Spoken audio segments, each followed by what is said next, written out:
Doing the whole episode thing. Editing. The process of assembling various clips together to create an idea. But far more than lining up snippets in a timeline, editing is pacing, it's flow, it's focus and attention. Give the same footage to 10 editors and you'll get 10 different videos out of the other end. And as the old saying goes, it takes exactly as much effort to make a good film as it does a bad one. Here's another morsel of wisdom. They say a good editor can save a film, but a bad editor can just as reasonably ruin one. So, how can you make sure your edit is making a good film?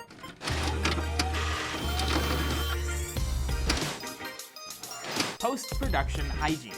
You've got a lot of content, so let's get it all in one place and label it. Trust me, it'll save a lot of time if you do this work before you start editing, rather than digging around every time you need something. Even if you have a relatively small project, now's the best time to learn some good organization practices so it doesn't come back to bite you later. When you find yourself making a feature-length documentary with a year of footage, you'll be glad you already developed some good habits. So, I've seen a ton of different ways to organize clips. But here's rule number one. Your organization should reflect the complexity of your project. There's always more you can do, but there's no sense in adding folders that will end up being empty. But if you have everything in one folder labeled raw, and there's 500 unlabeled video and audio clips in there, that's not useful either.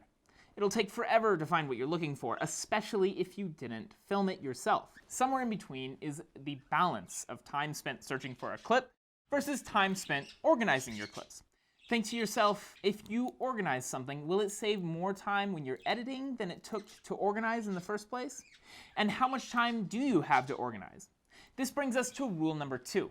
Your organization should reflect how much the editor already knows about the footage. If someone needs something in 2 days, then it's a priority, right? You'll be living and breathing that project, which means you're going to be intimately aware of where everything already is. That organization doesn't have to be very complicated. It may be faster in some cases to not organize anything. Just get it out the door. But what if you'll be picking this project up in 6 months, or you're handing it off to someone else? Then you need to put in way more time into organizing it. It's got to be foolproof.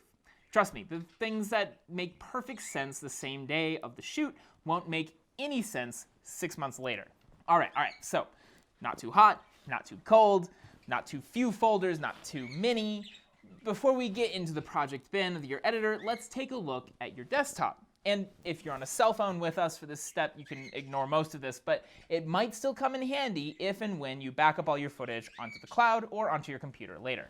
So, before I even open my editing software, I like to break down the folders on my computer. It's important to have everything in one place, at the very least, all under one master folder, because your editor is referencing clips. That's the nature of a non-destructive editor.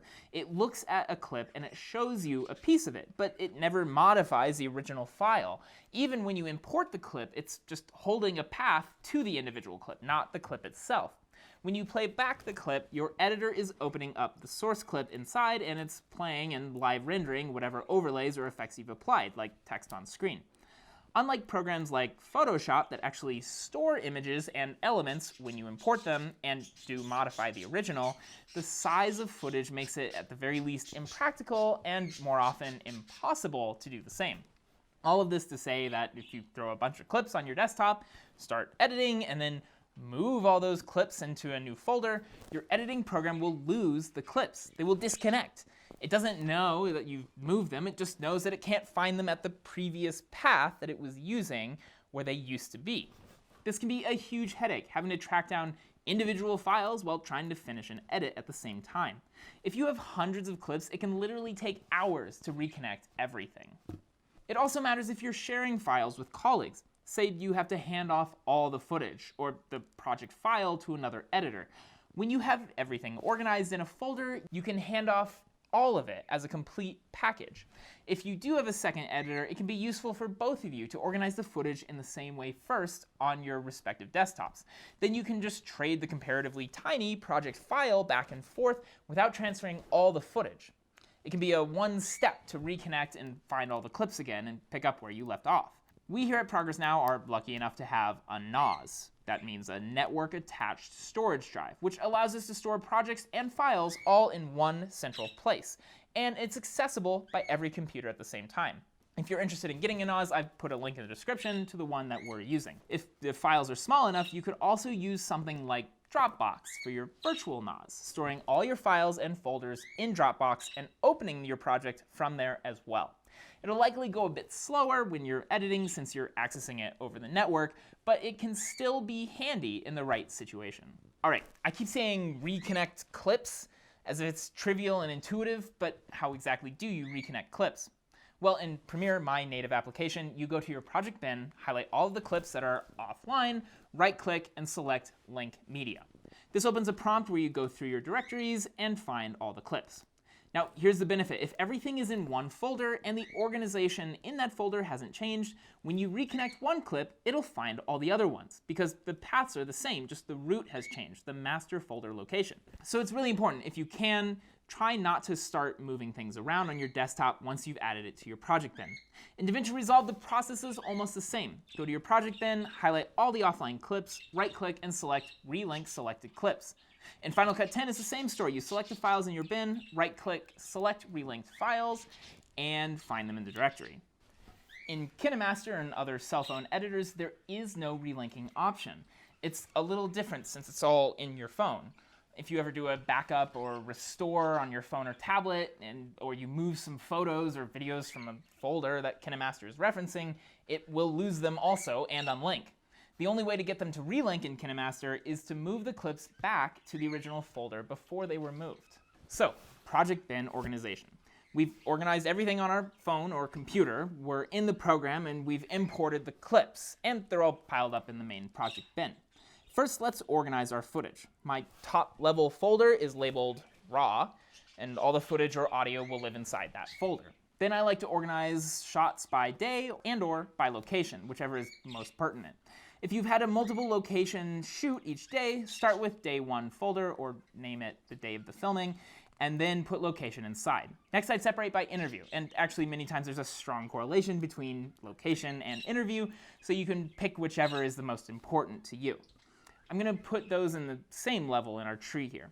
It's highly unlikely you recorded multiple interviews per location within the same day, but if somehow you did, then interview would go below location. Whichever is the bigger bucket stays on the outside. In the narrative film world, meaning fictional storytelling, instead of location or interview, I use scene as my bucket here. All right, finally, separate by camera. At work, we'll have a folder labeled FS7 Mark II and A7S, GoPro, drone, Pocket 4K, and so forth for each of our cameras and for as many as we use on that shoot. You might also separate by A-roll versus B-roll, A-roll being the main interview footage, that these are the clips that you'll put in the first layer of your timeline. A-roll also counts for your second angle on a subject. Let's say you have one camera recording a wider from the waist up, and the other camera filming like a close-up from the shoulders up. This is something we like to call a multicam setup. It allows you to switch between your two angles during the interview.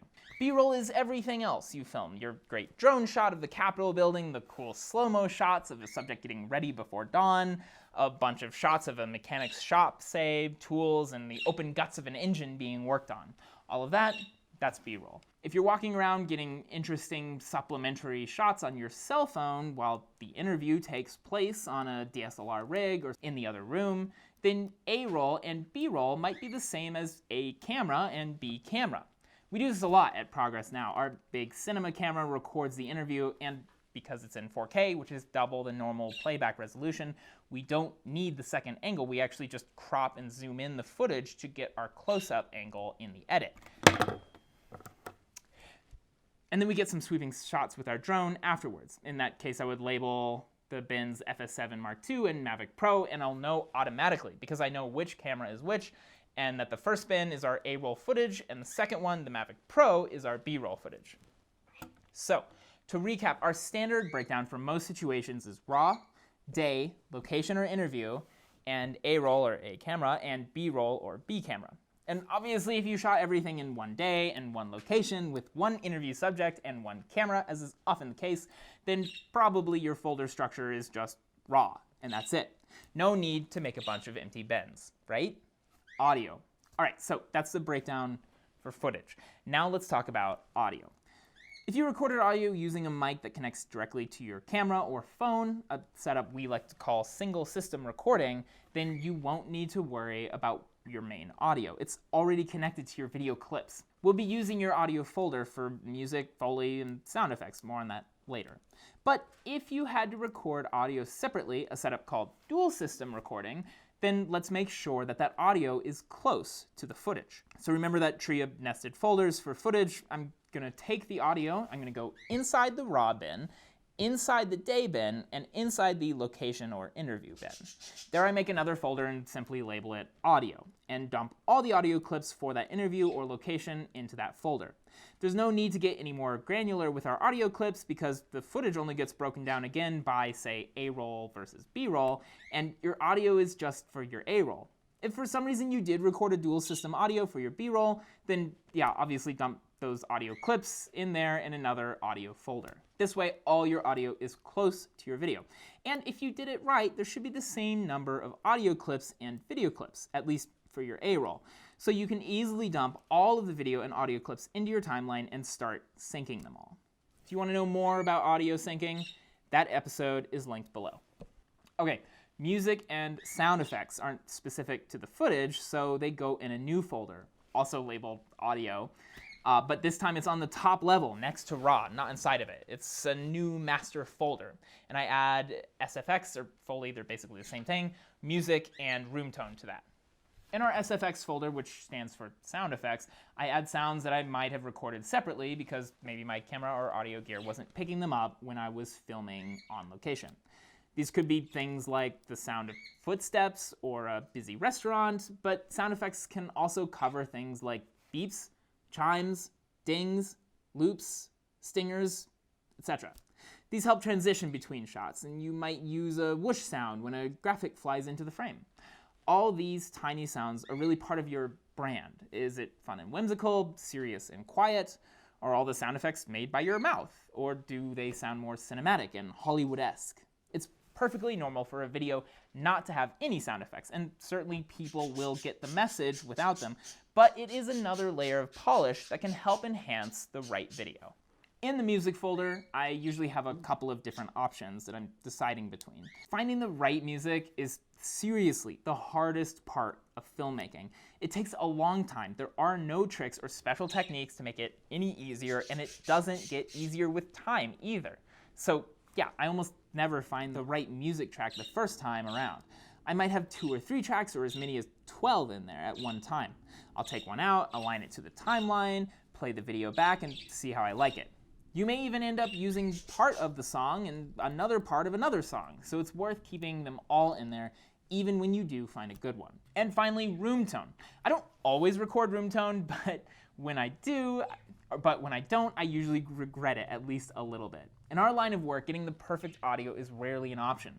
We might be capturing an interview in a noisy building, or recording speeches at a rally outside on a windy day next to a busy highway. Either way, the best we can do sometimes is get audio good enough that you can understand what someone is saying. Even if you aren't recording someone talking, let's say it's just B-roll of a rally or a protest or something, you still might want Roomtone. What Roomtone is it's a clean recording of the ambient noise. So wherever you are, record 30 to 60 seconds of all the sounds around you while holding still. Then you can use this audio track to bridge between cuts in your edit. All right, assets. These are supplementary bits and pieces that you need in your video that isn't footage.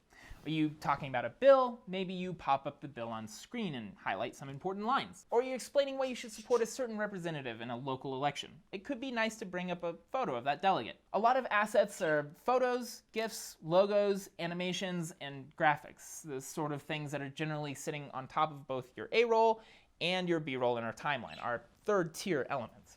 It can also be documents, things like a PDF that you won't and can't actually use in your video, but you might be referencing it to get names, dates, and spelling correct without having to leave your editing software. This is a great place for those as well, although I usually don't have enough assets to warrant more bins underneath the master folder assets, but you can distinguish them if you need to by type using bins like images, graphics, logos, and docs as your most common names. All right, subsequences. With more complicated projects, you might find yourself making multiple timelines. Each timeline generally appears in your project bin as a sequence in desktop access. Ignore that.